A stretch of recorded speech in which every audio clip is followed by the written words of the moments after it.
Hubo un día en que un solo hombre se enfrentó a 450 contrincantes y apostó su vida en un desafío imposible: que el cielo respondiera con fuego. No fue un espectáculo religioso, fue una batalla pública, transmitida ante miles, donde el honor de un dios estaba en juego.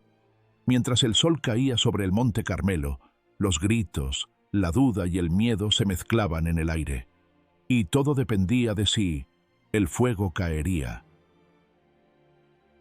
En los días de Acab, Israel vivía una sequía devastadora. Los campos estaban secos, los animales morían y el pueblo miraba al cielo sin encontrar respuesta. No era solo una crisis agrícola, era una señal espiritual. Israel había dejado atrás al Dios que los sacó de la esclavitud y en su lugar seguía a Baal, un Dios que prometía lluvia, cosecha y prosperidad, pero que no ofrecía nada más que silencio. Acab no actuaba solo. Su esposa Jezabel gobernaba con mano de hierro. Era temida, astuta y despiadada. Bajo su mandato, los profetas del Señor fueron perseguidos, ocultados o asesinados. En su lugar se levantaron templos, altares y sacerdotes dedicados a Baal. Israel parecía prosperar políticamente, pero espiritualmente se estaba desmoronando. En medio de aquella oscuridad surgió una voz incómoda: Elías, un profeta sin títulos ni riquezas, pero con una fe que desafiaba al poder. Su mensaje no era suave ni diplomático. Anunció que, por causa de la idolatría, no habría lluvia. Y así fue. El cielo se cerró. Pero la sequía no era el castigo final. Solo era el comienzo de una confrontación que decidiría quién realmente gobernaba Israel. Y muy pronto, Elías sería llamado a aparecer nuevamente. Pasaron años desde que Elías anunció la sequía. 3 largos años en los que el cielo permaneció cerrado, mientras el hambre y la desesperación se apoderaban del pueblo. Acab buscaba culpables, pero nunca miraba en dirección a su propio pecado. En su mente, el profeta era el enemigo, el responsable de todos los males que afligían a Israel. Pero Elías no estaba escondido por miedo, sino por mandato. Dios lo había llevado lejos, primero a un arroyo, sostenido milagrosamente por cuervos, y luego a la casa de una viuda extranjera, donde presenció otra señal del poder divino: harina y aceite que nunca se agotaron, y una vida restaurada de entre los muertos. Cada milagro era un recordatorio silencioso de quién tenía el control del cielo. Mientras Baal prometía lluvia pero entregaba sequedad, el Dios de Israel proveía en silencio, fuera de escena, lejos de los palacios y templos de Acab. Elías esperaba, no para huir, sino para regresar con una misión más grande que la primera. Entonces llegó el día. Dios habló: «Ve y preséntate a Acab, y haré llover sobre la tierra». La sequía estaba por terminar, pero no antes de una confrontación que estremecería a una nación entera. El regreso de Elías no pasó desapercibido. Israel estaba dividido entre la desesperación y la superstición, buscando señales en cualquier lugar donde no estuviera Dios. Acab, informado de la noticia, envió mensajeros y soldados a capturarlo, pero Elías no huía esta vez. Caminó directo hacia el rey, solo, sin guardias, sin protección, armado únicamente con una palabra. Cuando se encontraron, el odio fue inmediato. Acab no lo saludó. No preguntó por qué había regresado. Lo acusó: ¿eres tú el que turbó a Israel? Elías no retrocedió. Con firmeza respondió: no he turbado yo a Israel, sino tú y la casa de tu padre, porque han abandonado los mandamientos del Señor y han seguido a Baal. No era un discurso diplomático, era un juicio público. Frente al rey, Elías declaró que Dios no había abandonado a Israel. Israel había abandonado a Dios, pero el profeta no solo vino a confrontar, vino a proponer un escenario imposible, un duelo divino ante todo el pueblo. Ordenó a Acab reunir a Israel en el monte Carmelo, junto con los 450 profetas de Baal y los 400 de Asera. No sería una conversación privada, ni un debate teológico. sería un espectáculo público, un enfrentamiento que solo podía terminar con fuego. El Monte Carmelo se convirtió en escenario. Desde temprano, el pueblo subió, curioso, hambriento de respuestas y dividido en lealtades. Algunos todavía proclamaban a Jehová, otros confiaban en Baal, y muchos simplemente querían que la lluvia volviera. No sabían que estaban a punto de presenciar algo que nadie olvidaría. Elías se plantó frente a todos y lanzó una pregunta que atravesó la multitud como una espada. ¿Hasta cuándo estarán divididos entre dos pensamientos? Si el Señor es Dios, síganlo, y si Baal, váyanse tras él. Pero el pueblo se quedó en silencio. Nadie respondió. Nadie quería elegir. El miedo pesaba más que la fe. Entonces, Elías propuso el desafío. 2 altares, 2 sacrificios, sin fuego, sin humo. El Dios que respondiera desde el cielo, ese sería el Dios verdadero. Los profetas de Baal aceptaron de inmediato. Ellos tenían la ventaja numérica, la influencia política y el apoyo del pueblo. Se sentían invencibles. Elías, en cambio, estaba solo. No tenía templo, ni ejército, ni prestigio, solo un altar derrumbado y la promesa de un Dios invisible. El pueblo observaba, expectante. Los profetas de Baal se preparaban, y el duelo apenas comenzaba. Los profetas de Baal comenzaron el ritual, colocaron el sacrificio sobre su altar y desde la mañana levantaron sus voces hacia el cielo. Al principio, sus clamores eran ordenados y solemnes, pero pronto se transformaron en gritos frenéticos, danzas violentas y un frenesí desesperado que llenó el aire de polvo y miedo. Ellos estaban seguros de que Baal respondería, seguros de que el fuego descendería como prueba irrefutable. Pero pasaron las horas y no ocurrió nada. El sol golpeaba sin piedad, las gargantas se desgarraban, el sudor y la sangre corrían por sus cuerpos mientras se herían a sí mismos, convencidos de que el sacrificio de su dolor sería suficiente para mover a su Dios.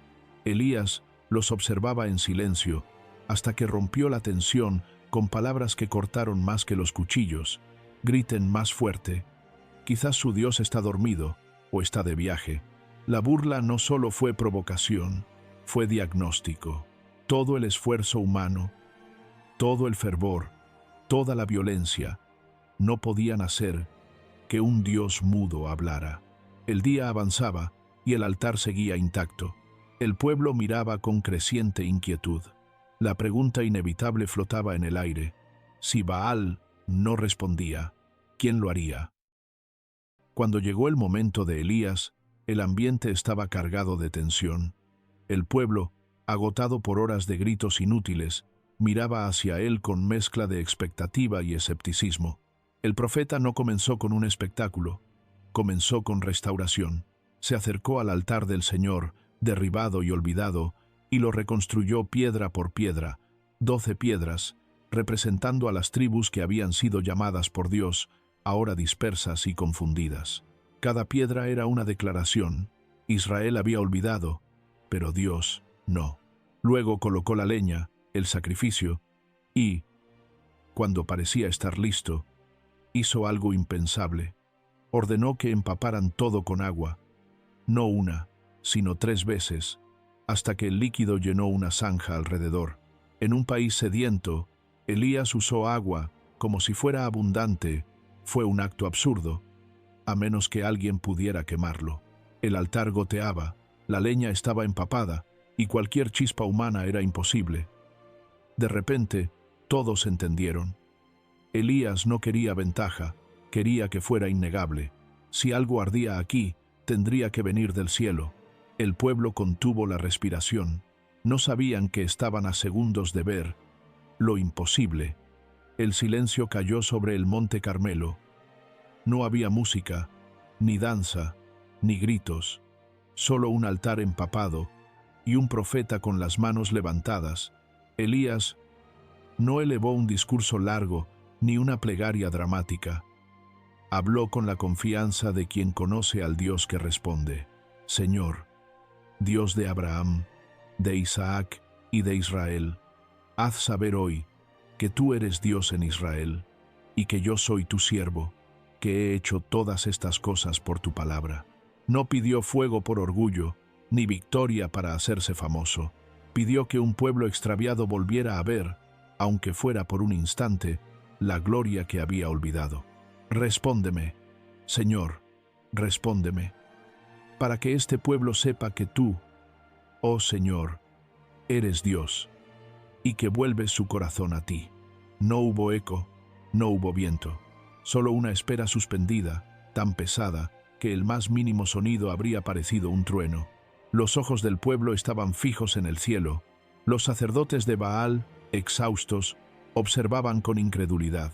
El sacrificio seguía allí, intacto, imposible de encender. Elías no gritó, no lloró, no se cortó la piel, solo confió. Y aquel momento de silencio estaba a punto de romperse por completo. Entonces ocurrió, sin aviso, sin trueno previo, sin viento que anunciara poder. Un fuego descendió del cielo, directo, violento, imparable, como si el mismo cielo hubiera sido rasgado. No fue una llama común. Fue una fuerza que devoró el sacrificio, la leña, las piedras, el polvo y hasta el agua que llenaba la zanja. El impacto fue tan repentino que nadie tuvo tiempo de reaccionar. Algunos retrocedieron instintivamente, otros cayeron al suelo, y muchos gritaron, no de miedo, sino de asombro puro.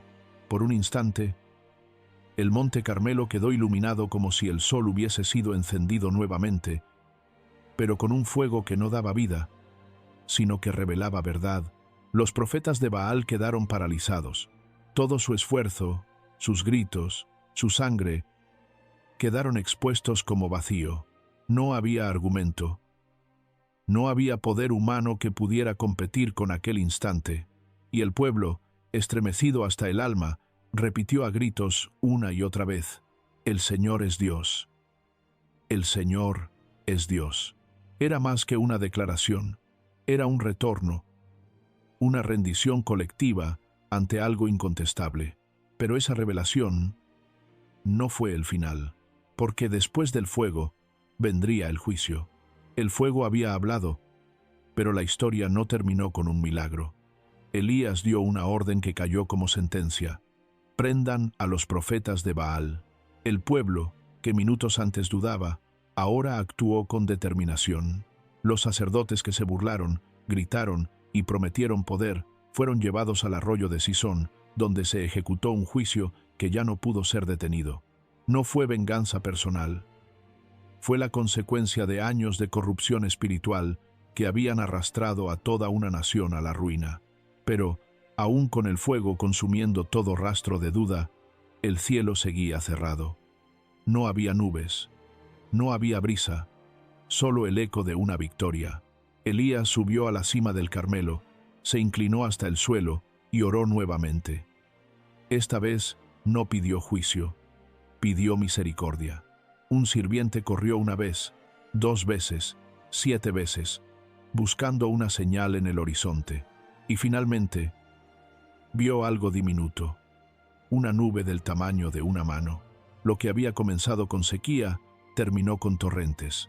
El cielo se abrió y la lluvia cayó. El duelo había demostrado quién era Dios, y la tormenta confirmó que Israel no estaba olvidado. Había fuego, había agua y había esperanza. Gracias por acompañarnos en este viaje a través de las historias que han marcado la fe y la humanidad. Si esta narración te inspiró, no olvides suscribirte y activar la campanita para seguir explorando juntos las historias más profundas y poderosas de la Biblia. Que la luz y la verdad te acompañen siempre. Hasta el próximo capítulo.